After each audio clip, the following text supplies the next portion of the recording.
Friends, today is Wednesday, September the 16th, and it's the feast of Saints Cyprian and Cornelius. Cyprian and Cornelius. Whenever I hear the name Cornelius, I think of our former Archbishop Cornelius Power, whom I used to pray for and still do on this feast day of the martyr Cornelius. And he was the bishop who ordained me in 1977. So we give thanks for his good work here in the Archdiocese of Portland. And we have two readings today that in many ways could not be more different. Quite a contrast, and that is the first reading from Paul's first letter to the Corinthians, which is the beautiful description of love.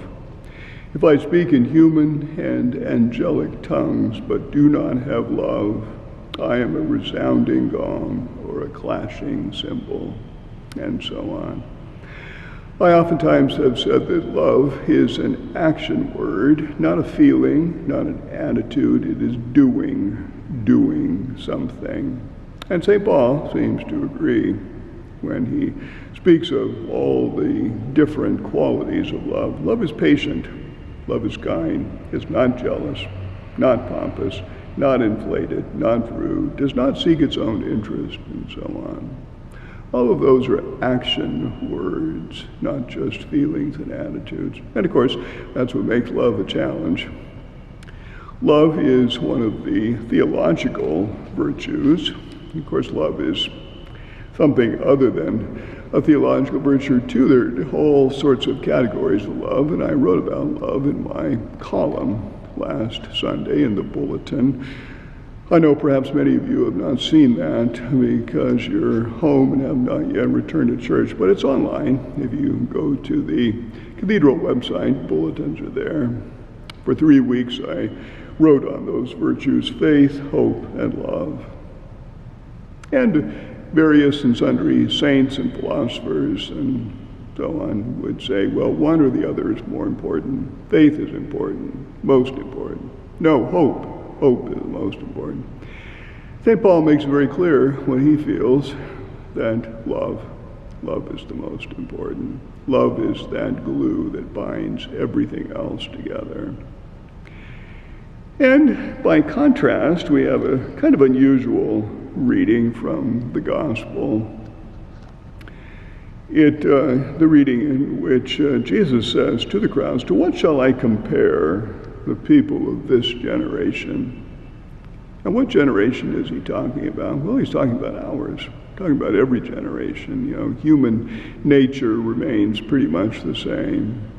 To what shall I compare this generation? And he says, like children who sit in the marketplace and call out to each other various things.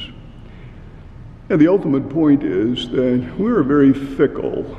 All of us are very fickle. One day we like this, one day we like that, one day we believe this, one day we believe that. And in that fickleness, of course, Jesus enters into the scene. And how was he received? How was he received? And we've talked about this before. When Jesus began his public ministry in the synagogue in Nazareth, the Lord has appointed me to bring glad tidings to the poor, freedom to captives, and so on.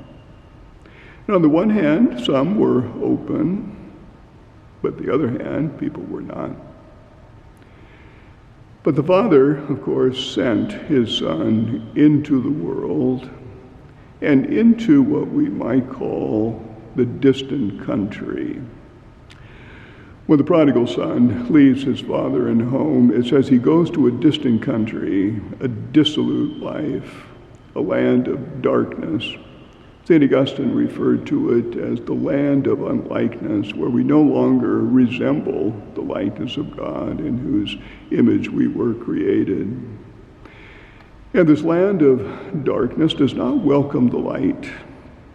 They do not welcome the light, and thus resist it. And our gospel today is about that resistance.